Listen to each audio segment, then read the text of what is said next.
The world is full of stories about people doing truly terrible things, and a lot of them are real.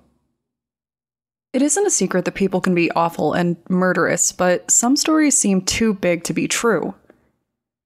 While plenty of stories are exaggerated due to hysteria at the time, some are so widely spread that people believe them, even when there's hardly any truth to them at all. So, what do you think? Can one person kill just under 1,000 people before being caught? Let's find out.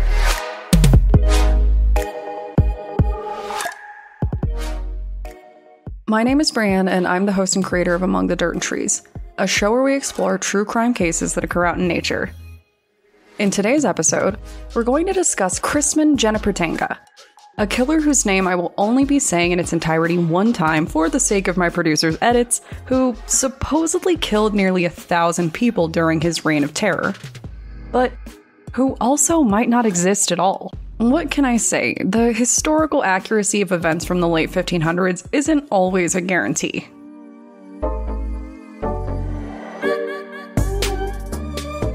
Before we get started, I know that some of you have been wondering if I'm going to cover Gabby Petito's case, and guys, you know how I feel about doing really recent cases, so I'm just not sure about that. There's a lot going on. People are running rampant on the internet, and like most of you, I am obsessively following the details of the case. But I still want to wait for more details for now. As a general rule for the show, I try to refer to criminals almost exclusively by their last name, but in this case, I'm going to need you to bear with me because of the sheer number of syllables involved here.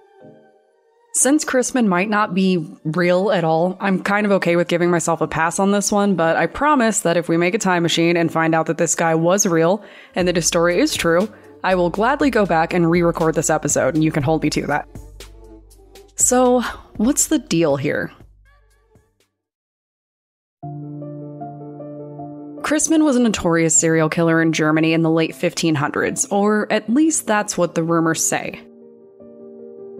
Honestly, if this guy did even a fraction of the things that he was accused of, I think that we can all agree that he is probably one of the worst people to ever walk this planet. But I guess that's kind of subjective.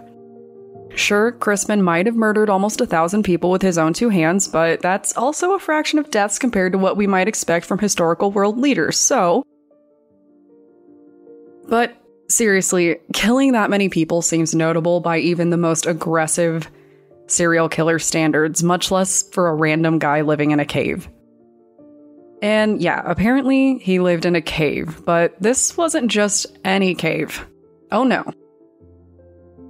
This cave was a notable vantage point that allowed him to look down upon the local roads and see travelers as they entered and exited the nearby towns.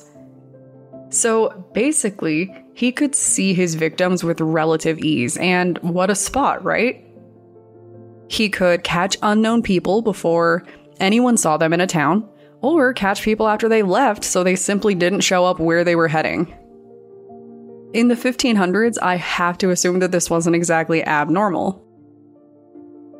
I mean, if you have played Oregon Trail, you know that the olden days weren't exactly friendly, and these murders took place several hundred years before the Oregon Trail was even used. At this point in time, people mysteriously disappearing during travel was probably surprisingly normal, and maybe that's what made it so much easier for a serial killer to thrive. And according to the stories, that is exactly what Christman did. If you were to ask some of the most prolific serial killers what they thought about Christman's action, they would no doubt think it was impossible. Killing nearly 1,000 people is excessive even by bloodthirsty serial killer standards, but this is what people claim that he did.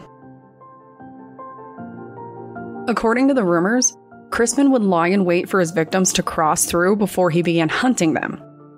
And he had a general approach. He would ambush travelers, kill them, and then rob them. And like most serial killers, he would hang on to the loot that he collected after he killed them. So, I have to imagine that this guy was just living it up in the world's fanciest cave at the time, like Gollum. But a literal 1,000 times worse.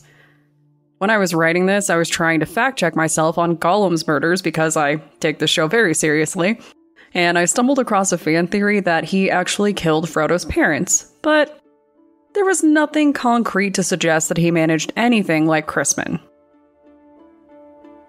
So let's just assume that Christman was a murderous serial-killing hoarder sitting on his pile of loot like a less cool and way more disturbing dragon. People were so worried about being murdered in the area that they began traveling in packs hoping to dissuade him, but even that was dangerous. According to the lore, Christman could take down small groups if he wanted to. You might think that killing people and holding onto their belongings was enough for a man with this particular set of interests, but with time, Christman apparently began to have other interests. One day, he went to kill a young woman who was traveling to be with her family, and something overtook him. No one loves the enemies to lovers trope more than me, but let me be the first to say that this is not even close to what happened, according to the stories. Instead, Christman just decided that there might be more benefits to keeping this girl that he found alive. Christman abducted this young woman and threatened to kill her if she wouldn't live with him, and basically play housewife to a murderer. These two had several non-consensual children, each of which were personally murdered by Christman himself for, from what I can tell, no other reason than the fact that he just loved murder. Christman kept his victim as a slave for years, keeping her tied up in their creepy cave every single time that he went out to hunt more people. And like we often see with kidnapping victims, eventually he actually began to trust her a little more. One day, he trusted her so much that he allowed her to go to a nearby town to visit other people. But as you might imagine, this was definitely not in his best interest. Upon visiting the town, she almost immediately had a breakdown, no doubt lamenting the loss of her murdered children and the horrors that she had experienced and seen with Christman. Her hysteria eventually drew attention, and before long, she was spilling her guts to anyone who would listen. The people in this town did not appreciate learning that Christman had murdered so many of their people, and they were out for blood. But when you confront a murderer who just let his kidnapping victim loose, you kind of want to be careful about it, right? He's probably a little bit on edge. You wouldn't want him to assume that he was being hunted or he might flee, right? So they devised a plan. His unwilling victim returned to him, acting like nothing was wrong and like she was happy to be back with him. If this story is true at all, I applaud her because I have to imagine that going back was unbearable, even knowing what was about to happen. But she did it. While she stayed there, a group of men from the town entered the cave and arrested Christman. He was taken, and they evaluated the true extent of all of the stolen goods in his cave.